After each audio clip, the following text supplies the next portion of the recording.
Marxisme. Mendengar perkataan ini, maka tampak sebagai suatu bayang-bayangan di penglihatan kita gambarnya berduyun-duyun kaum mudarat dari segala bangsa dan negeri, pucat muka dan kurus badan, pakaian terkoyak-koyak, tampak pada angan-angan kita dirinya pembela dan kampiun si mudarat tadi, seorang ahli fikir yang ketetapan hatinya dan keinsafan akan kebiasaannya mengingatkan kita pada pahlawan-pahlawan dari dongeng-dongeng kuno Germania yang sakti dengan tiada terkalahkan. Suatu manusia yang geweldig yang dengan sungguh-sungguhnya bernama Grossmeister, Maha Guru pergerakan kaum buruh, yakni Heinrich Karl Marx. Dari muda sampai pada wafatnya, manusia yang hebat ini tiada berhenti-hentinya membela dan memberi penerangan pada si miskin. Bagaimana mereka itu sudah menjadi sengsara dan bagaimana mereka itu pasti akan mendapat kemenangan. Tiada kesal dan capeknya ia berusaha dan bekerja untuk pembelaan itu. Duduk di atas kursi, di muka meja tulisnya. Begitulah ia dalam tahun 1883 menghembuskan nafasnya yang penghabisan. Seolah-olah mendengarlah kita di mana-mana negeri, suaranya mendengung sebagai guntur. Tatkala ia dalam tahun 1847 menulis seruannya. Kaum buruh dari semua negeri, kumpullah menjadi satu, dan sesungguhnya riwayat dunia belumlah pernah menceritakan pendapat dari seorang manusia yang begitu cepat masuknya dalam keyakinan satu golongan pergaulan hidup. Sebagai pendapatnya kampiun kaum buruh ini, dari 20-an menjadi ratusan, dari ratusan menjadi ribuan, dari ribuan menjadi laksaan, ketian, dan jutaan. Begitulah jumlah pengikutnya bertambah-tambah. Sebab walaupun teori-teorinya ada sangat sukar dan berat untuk kaum yang pandai dan terang pikiran, tetapi amatlah gamblang dan dimengerti oleh kaum yang tertindas dan sengsara, kaum melarat pikiran yang berkeluh kesah itu. Berlainan dengan sosialis-sosialis lain yang mengira bahwa cita-cita mereka itu dapat tercapai dengan jalan persahabatan antara buruh dan majikan. Berlainan dengan umpamanya Ferdinand Lassalle yang teriaknya itu ada suatu teriakan perdamaian. Maka Karl Marx yang dalam tulisan-tulisannya tidak satu kali mempersoalkan kata asih atau kata cinta, membeberkan pula paham pertentangan golongan, paham Klassenstricht, dan mengajarkan pula bahwa lepasnya kaum buruh dari nasibnya itu ialah oleh perlawanan Sonderdamai terhadap pada kaum borjuis, suatu perlawanan yang tidak boleh tidak mesti terjadi oleh karena peraturan yang kapitalistis itu adanya. Walaupun pembaca tentunya semua sudah sedikit-sedikit mengetahui apa yang telah diajarkan oleh Karl Marx, maka berguna pula lah agaknya jikalau kita di sini mengingatkan bahwa jasanya ahli fikir ini ialah ia mengadakan suatu pelajaran gerakan pikiran yang bersandar pada perbendaan atau materialistik dialektik. Ia membentangkan teori bahwa harganya barang-barang itu ditentukan oleh banyaknya kerja yang membuat barang-barang itu, sehingga kerja ini ialah verbildende Substanz dari barang-barang itu atau Arbeitsverteiler. Ia membeberkan teori bahwa hasil pekerjaan kaum buruh dalam pembikinan barang itu adalah lebih besar harganya daripada yang ia terima sebagai upah atau Merkwaarde. Ia mengadakan suatu pelajaran riwayat yang berdasarkan perikebendaan yang mengajarkan bahwa bukan budi akal manusialah yang menentukan keadaannya, tetapi sebaliknya, keadaannya berhubungan dengan pergaulan hiduplah yang menentukan budi akalnya. Ia mengadakan teori bahwa oleh karena Merkwaarde itu dijadikan kapital pula, maka kapital itu makin lama makin besar, kapital akumulasi. Sedang kapital-kapital yang kecil sama mempersatukan diri jadi modal yang besar, kapital sentralistik. Oleh karena persaingan, perusahaan-perusahaan yang kecil sama mati, terdesak oleh perusahaan-perusahaan yang besar. Sehingga oleh desakan-desakan ini akhirnya cuma tinggal beberapa perusahaan saja yang amat besarnya, kapital konsentrasi. Dan ia mendirikan teori yang dalam aturan kemodalan ini nasibnya kaum buruh makin lama makin tak menyenangkan dan menimbulkan dendam hati yang makin lama makin sangat. Teori-teori mana berhubung dengan kekurangan tempat, kita tidak bisa menerangkan lebih lanjut pada pembaca-pembaca yang belum begitu mengetahuinya. Meskipun musuh-musuhnya di antara mana kaum anarkis sama menyangkal jasa-jasanya Marx yang kita sebutkan di atas tadi, meskipun lebih dulu dalam tahun 1825 Adolphe Blanqui dengan cara historis materialis sudah mengatakan bahwa riwayat itu menetapkan kejadian-kejadiannya, sedang ilmu ekonomi menerangkan sebab apa kejadian-kejadian itu terjadi. Meskipun teori McWhirter itu sudah lebih dulu dilahirkan oleh ahli-ahli fikir sebagai Sismondi, Thomson, dan lain-lain, meskipun pula teori konsentrasi modal atau Arbeitwaardeler itu ada bagian-bagiannya yang tak bisa mempertahankan diri terhadap kritik musuhnya yang tak jemu-jemu mencari-cari salahnya. Meskipun begitu, maka tetaplah bahwa seteselnya Karl Marx itu mempunyai pengertian yang tidak kecil dalam sifat umumnya dan mempunyai pengertian yang penting dalam sifat bagian-bagiannya. Tetaplah pula bahwa walaupun teori-teori itu sudah lebih dulu dilahirkan oleh ahli pikir lain, dirinya Marx lah yang mesti bahasanya itu untuk kaum atasan.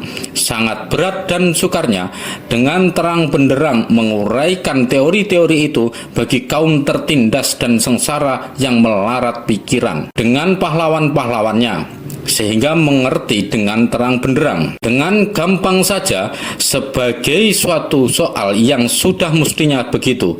Mereka lalu mengerti teorinya atas McWhirter, lalu mengerti bahwa si majikan itu lekas menjadi kaya oleh karena ia tidak memberikan semua hasil pekerjaan kepadanya. Mereka lalu saja mengerti bahwa keadaan dan susunan ekonomilah yang menetapkan keadaan manusia tentang budi, akal, agama, dan lain-lainnya. Bahwa manusia itu rich was rich. Mereka lantas saja mengerti bahwa kapitalisme itu akhirnya pastilah binasa, pastilah lenyap diganti oleh susunan pergaulan hidup yang lebih adil, bahwa kaum borjuasi itu teristimewa mengadakan tukang-tukang penggali liang kubur. Begitulah teori-teori yang dalam dan berat itu masuk ke tulang sumsumnya kaum buruh di Eropa, masuk pula tulang sumsumnya kaum buruh di Amerika. Dan tidakkah sebagai suatu hal yang ajaib bahwa kepercayaan ini telah masuk dalam berjuta-juta hati dan tiada suatu kekuasaan jua pun di muka bumi ini yang dapat mencabut lagi daripadanya. Sebagai tebaran benih yang ditiup angin kemana-mana tempat dan tumbuh pula di mana-mana ia jatuh, maka benih Marxisme ini berakar dan bersulur di mana-mana pula. Maka kaum borjuasi sama menyiapkan diri dan berusaha membasmi tumbuh-tumbuhan bahaya proletar yang makin lama makin subur itu. Benih yang ditebar-tebarkan di Eropa itu sebagian telah diterbangkan oleh taufan zaman ke arah Khatulistiwa, terus ke timur, hingga jatuh dan tumbuh di antara bukit-bukit dan gunung-gunung yang tersebar di segenap kepulauan Sabuk Zamrud yang bernama Indonesia. Dengungnya nyanyian internasionale yang dari sehari ke sehari menggetarkan dunia barat sampai kuatlah hebatnya bergaung dan berkumandang di dunia timur. Ingkarlah sifatnya kepada pergerakan yang berhaluan nasionalis, ingkarlah kepada pergerakan yang berasas keislaman. Malah beberapa tahun yang lalu, keingkaran ini sudah menjadi suatu pertengkaran perselisihan paham dan pertengkaran sikap, menjadi suatu pertengkaran saudara yang sebagai yang sudah kita terangkan di muka, menyuramkan dan menggelapkan hati siapa yang mengutamakan perdamaian, menyuramkan dan menggelapkan hati siapa yang mengerti bahwa dalam pertengkaran yang demikian itulah letaknya kekalahan kita. Kuburkanlah nasionalisme, kuburkanlah politik cinta tanah air, dan lenyapkanlah politik keagamaan. Begitulah seakan-akan lagu perjuangan yang kita dengar. Sebab katanya, bukankah Marx dan Engels telah mengatakan bahwa kaum buruh itu tak mempunyai tanah air, katanya. Bukankah dalam manifesto komunis ada tertulis bahwa komunisme itu melepaskan agama, katanya. Bukankah Bebel telah mengatakan bahwa bukan Allah lah yang membikin manusia, tetapi manusialah yang membikin Tuhan. Dan sebaliknya, pihak nasionalis dan Islamis tak berhenti-henti pula mencaci maki pihak Marxis, mencaci maki pergerakan yang bersekutuan dengan orang asing, dan mencaci maki pergerakan yang mungkir akan Tuhan, mencaci pergerakan yang mengambil teladan akan negeri Rusia yang menurut pendapatnya asasnya sudah palit dan terbukti tak dapat melaksanakan cita-citanya yang memang suatu utopi, bahkan mendatangkan kalang kabutnya negeri dan bahaya kelaparan dan hawa penyakit yang mengorbankan nyawa kurang lebih 15 juta manusia, suatu jumlah yang lebih besar daripada jumlahnya sekian manusia yang binasa dalam peperangan besar yang akhir itu. Demikianlah dengan bertambahnya tuduh-menuduh atas dirinya masing-masing pemimpin, duduknya perselisihan beberapa tahun yang lalu, satu sama lain sudah salah mengerti dan saling tidak mengindahkan. Sebab taktik Marxisme yang baru tidaklah menolak pekerjaan bersama-sama dengan nasionalis dan Islamis di Asia. Taktik Marxisme yang baru malahan menyokong pergerakan-pergerakan nasionalis dan Islamis yang sungguh-sungguh. Marxis yang masih saja bermusuhan dengan pergerakan-pergerakan nasionalis dan Islamis yang keras di Asia. Marxis yang demikian itu tidak mengikuti aliran zaman dan tak mengerti akan taktik Marxis yang sudah berubah. Sebaliknya, nasionalis dan Islamis yang menunjuk-nunjuk akan pailitnya Marxisme itu, yang menunjuk-nunjuk akan bencana kekalangkabutan dan bencana kelaparan yang telah terjadi oleh prakteknya paham Marxisme itu, mereka menunjukkan tak mengerti atas paham Marxisme dan tak mengertinya atas sebab terpelesetnya prakteknya tadi. Sebab tidakkah Marxisme sendiri mengajarkan bahwa sosialisme itu hanya bisa tercapai dengan sungguh-sungguh bila mana negeri-negeri yang besar-besar itu semuanya disosialiskan. Bukankah kejadian sekarang ini jauh berlainan daripada forwarde atau syarat untuk terkabulnya maksud Marxisme itu? Untuk adilnya kita punya hukuman terhadap pada prakteknya paham Marxisme itu, maka haruslah kita ingat bahwa pailit dan kalang kabutnya negeri Rusia adalah dipercepat pula oleh penutupan atau blokade oleh semua negeri-negeri musuhnya, dipercepat pula oleh hantaman dan serangan pada 14 tempat oleh musuh-musuhnya sebagai Inggris, Prancis, dan jenderal-jenderal Korczak, Denikin, Yudenit, dan Wrangel. Dipercepat pula oleh anti propaganda yang dilakukan oleh hampir semua surat kabar di seluruh dunia. Di dalam pandangan kita, maka musuh-musuhnya itu pula harus ikut bertanggung jawab atas matinya 15 juta orang yang sakit dan kelaparan itu, di mana mereka menyokong penyerangan Korczak, Deniken, Yudenich, dan Wrangel itu dengan harta dan benda. Di mana umpamanya negeri Inggris yang membuang-buang berjuta-juta rupiah untuk menyokong penyerangan-penyerangan atas diri sahabatnya yang dulu itu telah mengotorkan nama Inggris di dunia